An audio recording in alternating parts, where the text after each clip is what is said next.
Good afternoon, everybody, and welcome to the Mashreq Sustainability Dialogues webinar, a series in which we explore all of the pathways towards COP28, all of the pathways over the longer, mid to long term to net zero, whether it be a company, whether it be a country, whether it be all of us individually.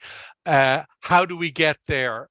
And there's no more important path, a more important stakeholder, one might say, than the next generation. And on today's webinar, we're going to tackle the question of how can younger generations help promote sustainable behaviors.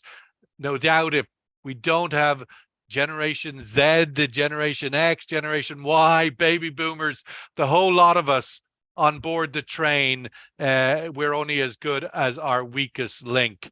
And that is what we're going to look at this afternoon.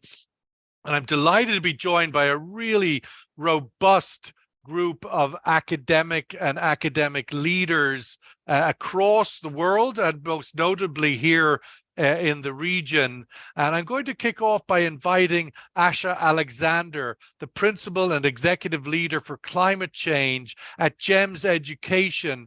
And it's a good place to start because, of course, GEMS is the largest private school network in the UAE, with thousands of children being educated in their schools every day. And so a very good voice and a very useful insight from Asha to give her opening thoughts on the theme of today's webinar. Again, how can younger generations help promote sustainable behaviors? Asha.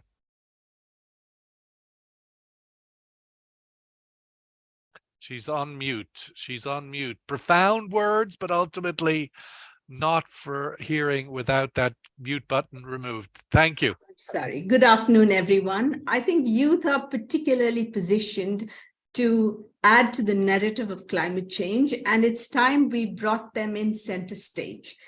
It's come at a very important time as Dubai is hosting COP28, because children and young people are naturally prone to ask questions, and they are capable of exposing biases and challenging power structures, because that's the way they're wired. So they are capable of creating change if we invite them onto platforms and give them voice and opportunity. So I think as GEMS Education, we've already begun this change in our schools by embedding climate literacy, and have opened hub schools for sustainability across the world in Italy, in Indonesia, Malawi, and India, to name a few countries. Because I think it's not only about youth in this region, but marginalized youth across the world who should come forward and become the change that we wish to see. Asha, just follow up quickly and get your definition of climate literacy, if indeed that is your focal point, the spear in your sword, if you like. What does that define for you? Right now, most schools and many young people do activities which is sort of attached to their curricula, but they don't learn about climate science in classrooms. It is imperative that both teachers and students know the science of climate change, because that will help them change their behaviors. So we're working with the United Nations, with UNCC Learn, to embed courses so that teachers are upskilled and students have a scientific understanding of climate change, which will help them change behaviors. Let's welcome Edward Pierce, School Director of Fairgreen International School. Mr. Edward brings up not only his experience in the region of the Gulf, but also has worked in school systems across the world. Edward, welcome your opening comments. Good morning, good afternoon, or evening, wherever you are. And thank you, Sean, for the introduction. I have the pleasure of joining you here from Fairgreen International School. We are a small school here, nearly 900 students in Dubai, and we are building a very quick reputation for our focus on weaving sustainability into our practice here at the school. But I think a really important point for us to make is that a focus on sustainability shouldn't come at the cost or in isolation of other areas as well. You know, as schools, we talk about promoting academic growth, we talk about well-being, we talk about character development, we talk about being internationally minded, and sustainability becomes one of those central pillars within a school and a focus, and isn't a focus of this conversation. My first point really when we're talking about youth and involvement with these conversations is that they don't need convincing. You know, once upon a time, we used to think about our youth and think about education was filling the glass up with knowledge. Well, their smartphones are full of that knowledge, and they don't need to be made aware necessarily of a lot of the issues because they're probably more aware in most instances than we are. For me, the two central themes of trying to involve youth surround empowering them with the skills of agency and advocacy and how they can be directly involved in the things that they're passionate about. And sometimes as adults, we also have to accept some responsibility for getting out of their way and for removing the barriers for their access to join into these conversations on sustainability too. Because we may hold the knowledge and the experience on this planet of what's been happening in recent times, but there's a lot that we can learn from the ideas of the students. And so less about that knowledge base and more about empowering them with the skills to actually make a difference. And should they go on strike like Greta Thunberg? I mean, it does. I welcome your insights on this point, Edward. I myself have 3 teenagers at schools in Dubai. It's surprising to me how little they have been engaged in this subject area. Is that the school's challenge fault? The youth not that interested? Greta Thunberg, despite the drumbeat of her voice in the world, and obviously a commendable activist in her area, but she seems more alone than representing a Gen Z youth movement, because I don't see that generation as actively engaged as one might expect them to be. Is that wrong? I think if you're asking me, should our children go on strike, I'm going to say no. No. And any of the children from my school, I'm asking more, are they actively engaged? But I think we need to pay respect for the number of issues that students are actively involved with at the moment. You know, Greta Thunberg has taken some fairly what we might look as radical actions because she felt like she had no choice. And the fact that we're actually referencing her now, 5 or 6 minutes into that, actually means that we know her name, but we also know what she stands for. And sometimes contextually, perhaps you need to look at things a little differently and you need to look out of the box to be heard and to be valued. And so I wouldn't necessarily condone that level of action, but sometimes I know for our youth and for adults at times, to be heard sometimes it can be a very difficult challenge. And I know she has taken a one approach and she has put this on the agenda in areas where perhaps it wasn't on the agenda before. And I think she should be applauded for that. If I may add about this, I would like to just interject that children like Greta Thunberg have the opportunity. In fact, today's conversation should have included young voices as well, because they don't get the opportunity to voice and therefore they're not seen. So we've got to give them visibility. We've got to give them opportunity.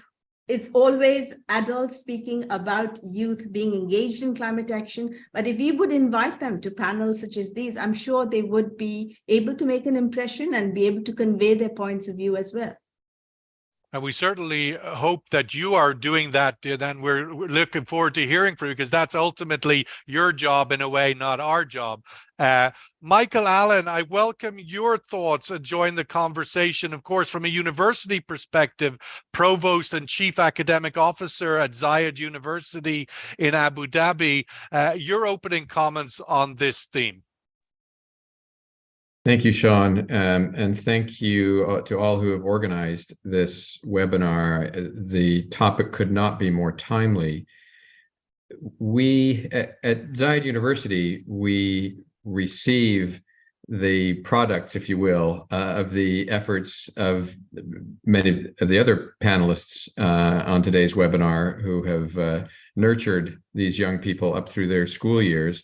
And then we receive them at the university level as they're beginning to really develop an independent identity and some thoughts about how they want to really shape their future. And I think to the question of youth involvement in issues like climate change and others related to COP28, I do think that young people want to make a difference. Now, they can benefit from guidance and maybe a prod now and then, and this is what we try to do at the university, but I think they come to us with a real desire to make a difference. I mean, it's a cliche to say that youth are the future. They are, but they are also, they're our conscience. And very often, young people have a much more finely tuned social conscience than their parents. So if we can provide for young people forums in which they can channel that very strong sense of social responsibility into actions that make a difference, I think their innate desire to make a difference will really take over, and we'll see amazing things from young people. Michael, just to follow up with you, I mean, ultimately, the journey that Asha and Edward are navigating teenagers through and making them educated and responsible young citizens on all fronts, and educated in from the study of chemistry to everything else. But in the context of the university environment, how do you see that evolution in principle from your role, from the university's role? I mean, we are seeing a surprisingly lack of degrees in sustainability, the alignment between academia and industry. And so when you take the enlightenment that Edward and Asha have instilled in their young people, going to university, oh yes, I want to study sustainability, and there is no course. Or there is a lack thereof. Where is the third level responsibility to convert the high school experience into the tangible skill set to fall into industry and maybe go work with Radu at Mashreq Bank? This is a really interesting question, and I'm glad you asked it. And I hope the audience will believe that I didn't prompt you to ask it, because I can tell you that we have just launched a new degree program in sustainability.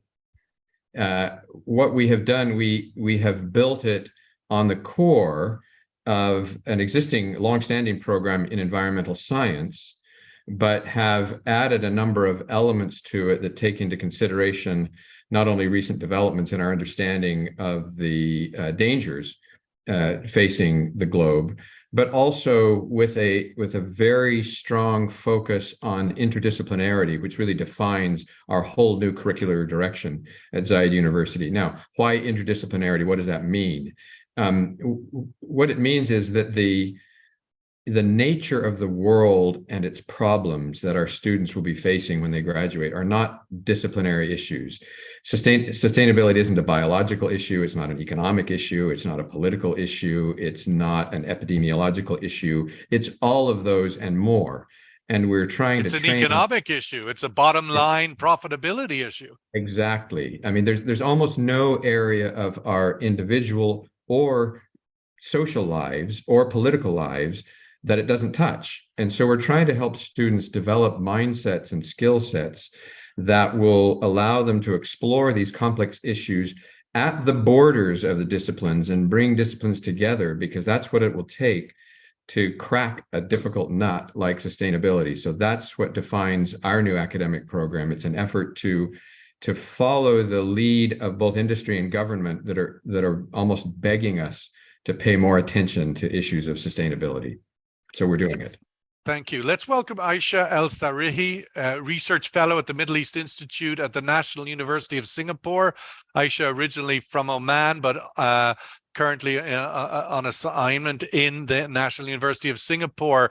And her areas of research include political economy and environmental sustainability. So can clearly speak to this topic, and looks pretty youthful as well, so that probably gives us a closer bridge to the conversation. But Aisha, the theme ultimately, and just to remind ourselves, is how can younger generations help promote sustainable behaviors? If you could speak a little bit to your research, but also to the cultural aspect of sustainability being adopted in the Gulf, in the Middle East region. We had COP27 in Egypt last year, now COP28 coming to the UAE.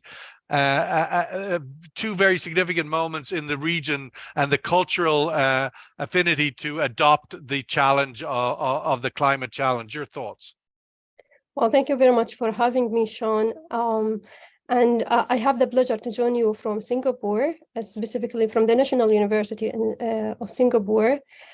Being in Singapore, I had the pleasure to observe how the youth are involved in the climate action and how they are giving the platform to have a voice in climate action. They are actually have been given the platform to converse and to ask questions to the policymakers, something that we can see on the TV show. And they are also involved in capacity building programs. So the National University of Singapore conducts some capacity building programs where the youth are involved. And most importantly, I have been in the COP27 last year in Egypt. And what Singapore has done for the youth, also, they don't send the official delegates to the COP, like the government and the NGOs, but also a youth segment have been also sent to the COP. So this is, I think, is very important because it gives them the exposure to what is happening at the COP and what is happening during the negotiations, but also it gives them the role to have their voice heard because they have been also given a platform. They have been involved in a panel discussion like this during the COP in one of the side events. So they are pretty much involved both from the government side and also from the educational side. Now, when it comes to the Middle East and also speaking to my research, I am currently involved in a collaborative research where we actually evaluate the perceptions of the young people in the Middle East and their awareness about the climate change. And we have preliminary results from the study. We conducted the study around 10 countries in the Middle East. And the initial results show that there is a rising awareness about the climate change among the young people who are in the age between 15 and 30. So that is a good sign. And I think the social media nowadays plays a significant role in educating the young people about the issue of the climate change. However, I think there is still much more need to be done in terms of involving the young people and the youth in the Middle East when it comes to climate change. Yes, the awareness is rising, but I think the integration of the climate science and the climate knowledge in the education curricula is still something that we need to look at and we need to do more of. And also, I think we need also to prepare the young people to have this entrepreneurial mindset where they can have the incentives to have their own businesses that integrate the sustainability and find the innovative solutions to the climate issues. This actually for the Middle East specifically, and if we speak about the Gulf, speaks to the economic diversification. So we also need to do the economic diversification in a more sustainable manner. Well, that what you would say is across every platform, diversification. I want to take this opportunity as we've all sort of welcomed and heard the first comments from the panel to welcome our host, Radu Toplikianu, Executive Vice President, Head of NEO and Personal Banking at Mashreq, to welcome and to give us some of his opening thoughts.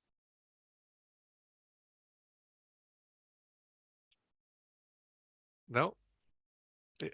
No, we have no volume from Radu. At least I'm not hearing. Is everybody hearing him and it's just me, or no, and we're not hearing it. I think Radu is still having problems with his audio. Asha, I wanted to sort of come back to you and challenge a little bit, if I might. My daughter, I'll be personal on this, was head girl at Jess Dubai this year, and she developed a program called Climate Pen Pal, which incorporated engaging schools and students across Dubai in the, as it says, Pen Pal dialogue around the climate challenge. She couldn't get any school across the Dubai to respond and engage in that partnership. So I put the challenge to you. Is the schools waiting, as quite often can be the habit in this region, for top-down direction and not sufficiently taking the initiative from the ground up? And as a result, the youth are not sufficiently engaged, and that may not be unique to here, but everywhere. No, I would disagree. I would say that especially in GEMS, we have begun a program called GEMS Global Ambassadors. So every school in the network, 43 schools in the region, have a teacher ambassador and a student ambassador. And the mandate is not only to increase awareness among their peers, but work with schools in the local community and in the global community. Much like what Aisha was saying, we run a program called School Conference of Parties Expo for the last 3 years, which is a virtual event attended by students from all across the world.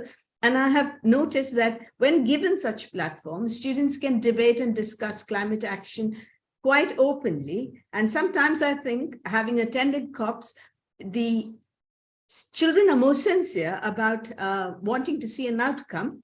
And if you give them these opportunities, they will tend to think in that direction. So it's a slow process. Some schools are ahead. Some schools are just coming up to track.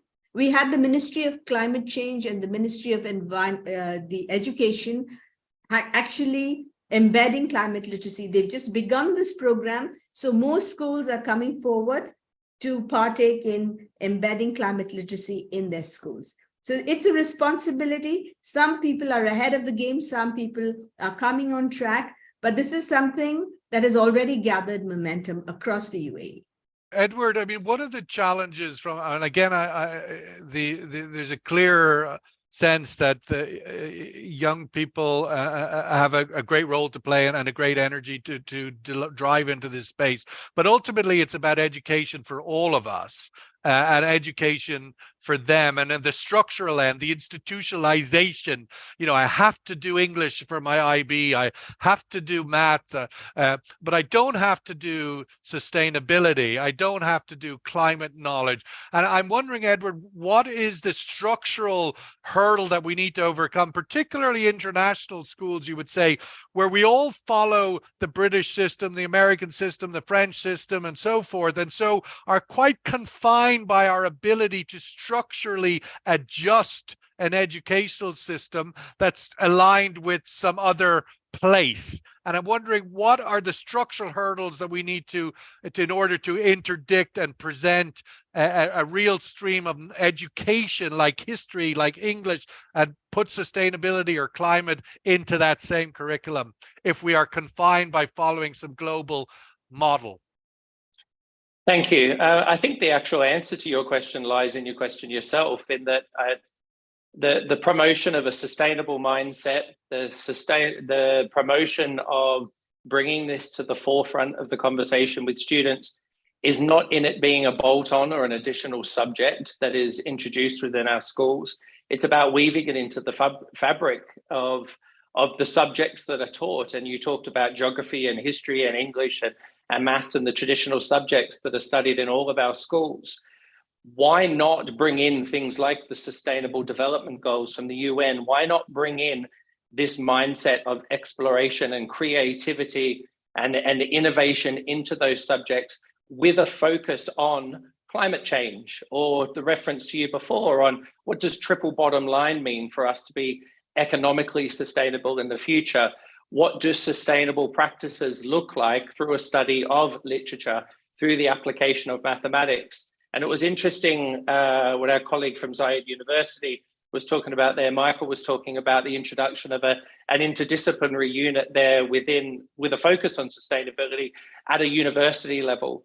As an IB continuum school, that is built into the fabric of the delivery of the program from entry at age 3 all the way through to age 18. And it's really actually delightful to hear that application is available at a tertiary level through the university as well. But it's about it being weaved into the fabric, for lack of a better term, of your programs that you have in school. To get an Eco Schools accreditation, you can turn your lights off, you can reduce your photocopying, you can pledge to use less of this or more of that. But actually to make a sincere difference in this area and to empower the youth, it has to be part of the DNA and fabric of your school. And it has to be found in those subjects. It has to be found in your marketing collateral. It has to be found and present in the events that you hold on a public level. It has to be evident and obvious and powerful in that regard, and not an additional thing that you try and add to all the other bits that you were referring to. Aisha, you were nodding your head there to jump in. What is your immediate comment or reaction? Yes, I just wanted to add that perhaps creating an educational curricula or integrating climate science in the education, it might take time to have all the process approved and, you know, taken place.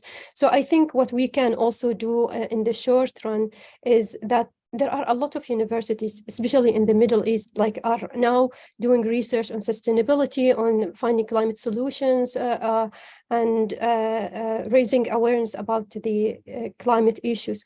And I think what we can do is to create the platforms that, you know, bridge what the universities are doing or the research centers are doing to the public or to the youth who are out there who does not know what is going on in the university. Something like a science festival or sustainability week would showcase what the university is doing, would be a great opportunity to raise the awareness. This is something. If I might just interrupt, Aisha, and say, to ask you to sort of try and take that idea and put it through the prism of the wider region. Clearly, there are, you know, Singapore, an incredibly wealthy and progressive political economy, if you like. But there's many countries in the Middle East that, you know, Egypt, where COP27 was just held, 100 million people, access to the basic needs every day are a challenge. Where does this problem, this aspiration to educate across the sustainability, across the climate, in economies in the region that are less well off perhaps and have the luxury that we would have in the UAE and elsewhere, how big of a different challenge is it in those places? Of course, I mean, each country or each context had specific climate challenges. And in the Middle East, we have this kind of feeling that the climate change is someone else's problem. However, it is everyone's problem. It affects each individual in one way or another. And I think we need to make the people understand how they are affected by the issues of the climate change. For example, the major issue of the water security or water scarcity, and the need also, for example, to use the electricity more efficiently. Maybe this is something that as individuals from the region, we don't understand that these are causing the inefficient use of these resources is causing climate change and is going to affect us adversely. So raising awareness about these specific issues, for example, to understand that if I reduce the use of the electricity, then I reduce the carbon emissions, and then I reduce the issue of the climate change. I don't know if that is something that the people, the average person would understand. Well, I think it's interesting because in a way, why we don't have the resources, perhaps the luxury in the school system in Cairo or other parts of the region, at the same token, the benefit of committing to sustainability habits and strategies could have the greatest impact in those countries. I was just in Lebanon, which is on 2 hours of electricity a day from the federal government, and now everywhere you go, there is solar panels on every roof, and is very quickly being adopted, and the awareness of the opportunity is ringing home. So that's interesting. Michael, I wanted to bring you in to pick up on the piece Edward and Asher talking on, and coming back into that, you know, that knowledge sort of raw material that comes into Zayed University as you look to put together a degree in sustainability, and it's blended multi-department, or however you structure it. But we hear quite often in our work, we're doing an assignment currently in Oman, for example, helping industry adapt for graduates coming out of university, because their education isn't sufficiently aligned with the needs around this subject matter. I'm wondering, from your perspective, the students that are coming into your university, how have you had to tailor your degree program because the high school students aren't sufficiently geared up or prepared for what you're trying to offer?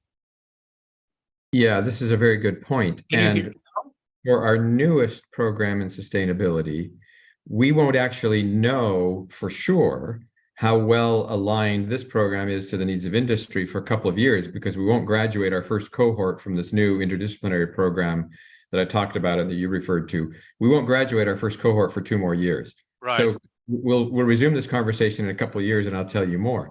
But in the meantime, there really is a continuum, isn't there?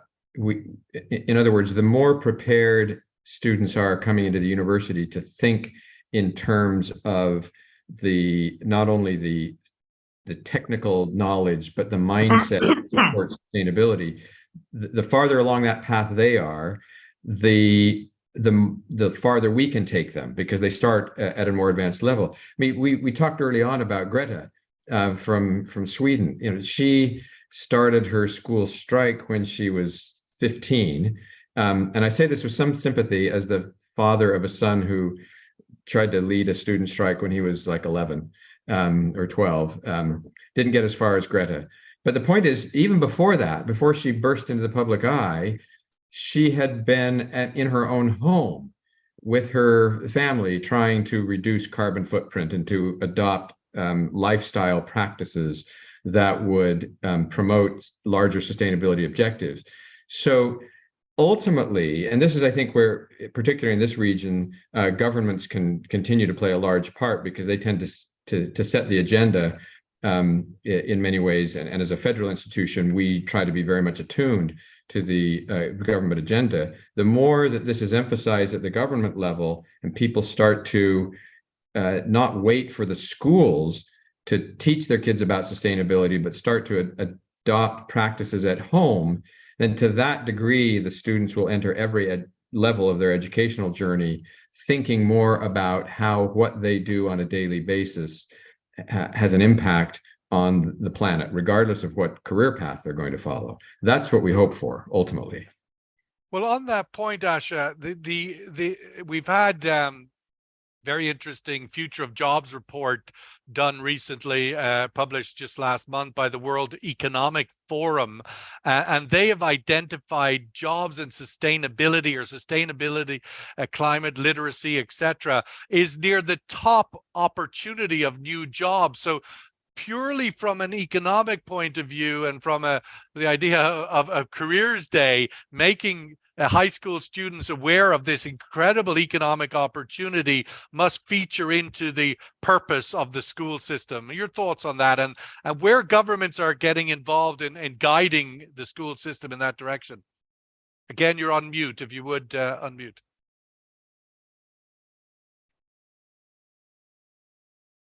It's imperative that we look at different professions. For one, climate justice might be something that's going to happen. Countries like Dubai may not be directly affected by anything to do with climate change, but you might have masses of refugees coming in from different parts of the country. What does that mean for that country's economy then? So people who are sort of cocooned and feeling that we're safe, nothing's going to happen to us because we're not a low-lying, island nation, or we're not affected by climate change, are living in a silo, because the professions are going to change, and we must make everyone aware of those changes.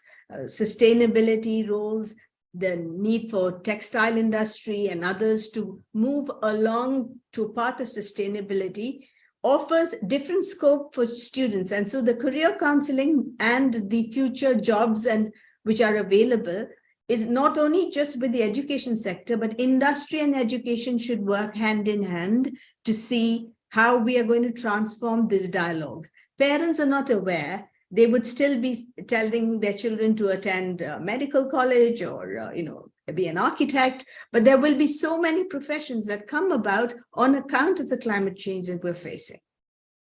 Edward, just to speak to that, you've obviously, as I mentioned in your introduction earlier, your work has seen you span many countries, both in Asia, Europe, down in the Middle East, but Europe and America before.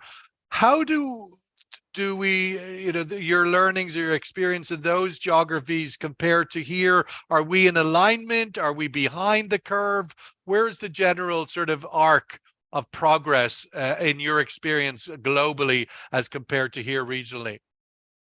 I think one of the advantages I see of working here as a difference to perhaps some of the other contexts I work in is that things can happen very quickly here. I wouldn't say the lack of bureaucracy, it just looks different here. And I'll give you an example of the working week.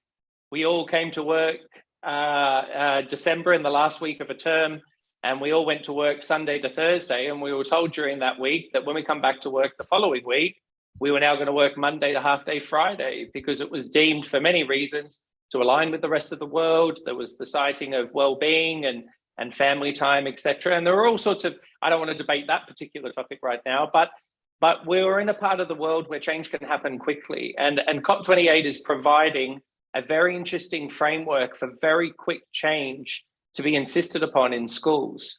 I think there are many things. Are we seeing that? Are we seeing that happen? Are we seeing this moment of time being leveraged for that? Yeah, absolutely. As school leaders, we were on a call. It was either last week or the week before with directors that are coming now from the Ministry of Education, stating that all schools need to have a certain level of green certification in the lead up to the COP28 conference. And so all of a sudden, there are different changes that happen at different times in education. Once upon a time, the iPads came in and we all talked about the influence of technology. The support for students of determination as defined in this region became to the forefront. And as schools, it was mandated to have that level of provision within our schools that we're all very much on board with. And now this conversation is coming. And it's a little bit more stick than carrot at the moment. I think that they are leading schools into the position of having to do it. But I think the incentives and the support are already starting to come through at a federal level to actually say, okay, schools, we're expecting you to have this in place. This is what we're going to do to train your support staff. These are the resources we're going to put in place. So if you're asking me the difference of this context to other ones that I've worked in, is that pace of change can happen very quickly. Aisha, given that, and you started your opening comment vis-a-vis the dynamic nature of Singapore and its ability to make changes quickly and adapt, what do you think are the learnings there? And I'm particularly welcome because we're having a collision of transformation coexisting. Is that an opportunity or a challenge, i.e., this could equally be described as the year of artificial intelligence as much as the year of sustainability. The two have come very much to the forefront of our consciousness. Is that a good thing? Is it a bad thing? Can one advance the other? Your thoughts as a closing comment as we're getting to that time. Yes, so being in Singapore, I think Singapore is taking a lead when it comes to the finding the climate solutions and sustainability. They have the net zero target, and they have a lot of initiatives around the renewable energy, the development of the hydrogen, and also being at the National University of Singapore, they are also playing a leading role also in having training programs for the businesses, for the governments to come and join the university and have a training program in the sustainability. And also they are more of innovation oriented. So they support the innovation in climate solutions. So most recently, there is a hydrogen center that has been established in the university. And there are a lot of incentives for the students to tap in their capabilities to also innovate in terms of the research, and also Singapore is also trying to be a leader when it comes to, making sure that the supply chain is also integrating the sustainability. So, for example, they are trying to, decarbonize the maritime sector, because the bunker is a main source of income, or the economy, a major sector of the economy for the Singapore. So they are also trying to decarbonize that sector, and also to connect with the other players around the supply chain to play a role in that. Another area that they are working on or leading on is the carbon credits as well, because as we know, Singapore and the Southeast Asia is rich in the natural capital in terms of the forests and in terms of the water resources like the rivers. So they are trying also to be leading when it comes to the carbon markets and providing the credits. Here in the National University of Singapore also, most recently there's a program or a research project that has been established to really look at the quality of the carbon credits, because one of the major issues with the carbon credits that is the quality and the credibility of those credits. Yeah, they're always, they can be, I suppose, to use a better word, greenwashed into their immediate relevance. Michael, your closing thoughts on, before we give Radu to sign us off, Michael, your closing thoughts on that same thesis. I mean, how can younger generations help promote sustainable behaviors is a question that is sort of the outcome of this. If they're educated and skilled, then they can be effective. But that synergy within the context of the university and the university student, of the digital revolution, now AI, with the sustainability revolution, if you want to call it that, how is that emerging on the university campus? How is it being leveraged and adopted for greater impact? This is a really good question, and I would refer back to the future jobs report from the World Economic Forum that you mentioned, Sean. I mean, this report suggests that over the next 5 years, almost a quarter of existing jobs now will be changed in some way, some through growth, some through decline. They estimate that 69 million new jobs will be created over that time. Now, the number that will be eliminated is larger than that, so that's a different problem. But many of those jobs will be in the...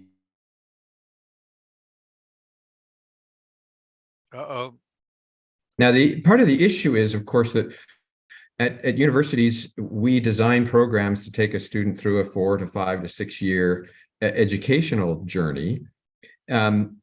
If jobs are going to be changing dramatically over the course of 5 years, how do we know that the program we built today for a student that enters today is going to prepare them for the economy that has changed dramatically by the time they leave? And this is why we try to focus both on specific kinds of skills that we think are translatable into many kinds of jobs, but also the mindset that will encourage them to use whatever tools are available, whether it's AI tools or other kinds of technology, and adapt those into a meaningful engagement with the economy that will have changed between the time they enter university and the time that they leave. And it would seem that increasingly the need for more extensive interaction with industry and academia during the course of those 4 years is increasingly more important. I did hear an interview recently with the CEO of a company that's developing the microchips driving AI, and he said, you're not going to be put out of a job by AI, but you're going to be put out of a job by somebody who knows how to use AI better than you. Right. Let's wrap up because we're already beyond our 40 minutes, and we want to, of course, Radu has had a little bit of challenge with his technology, but is now clearly with us. And of course, Radu Topaklianu, Executive Vice President, Head of Neo and Personal Banking at Mashreq, has himself led the digital transformation of that bank and has a deep knowledge of that space. But Radu, I wanted to give you the chance, obviously, to make opening and closing comments now. And I want to apologize for the technical issues that we face. Hopefully now you can hear me. You can hear me well. Perfectly crystal, yeah. Even though I was not able to speak until now because of the technology, I was able to follow the conversation quite closely. And I think it's very important. We are talking about sustainability. We are talking about environment, and of course, Mashreq, it's extremely involved in all ESG-related topics. We are financing green industries. We are supporting solutions which are energy good in terms of the energy production, so on and so forth. But there is another angle which I think is related to the conversation about the education of the people, of the young people, and it's about their financial education. Because one part of the sustainability, it's linked with our financial habits, how we are making the young generation aware when to spend, when to save, how to invest in green investing solutions. And in here, Mashreq, it's, I think, on the forefront of innovation. We have launched a solution which is dedicated to the youth generation. We have NeoNext. And actually, I'm very happy to see here Asha Alexander, because we partnered with GEMS in promoting this solution. And we even had a financial literacy bootcamp hackathon together with GEMS, very well received by the youth. I've been there together with them, of course, impressed by their energy. But it was extremely refreshing to see how interested the young people are in developing a financial literacy and understanding how to develop sustainable financial behaviors for the future. So I think here it's where the banks can come into play. From my perspective, of course, again at the corporate level, there is a different conversation. But educating the new generation, especially that they are the ones which are going to enter the workforce very soon. In UAE, for example, we have 2.8 million people below the age of 24. So it's a huge population. And I think we as a bank, Mashreq, we can help in educating them and helping them developing sustainable behaviors.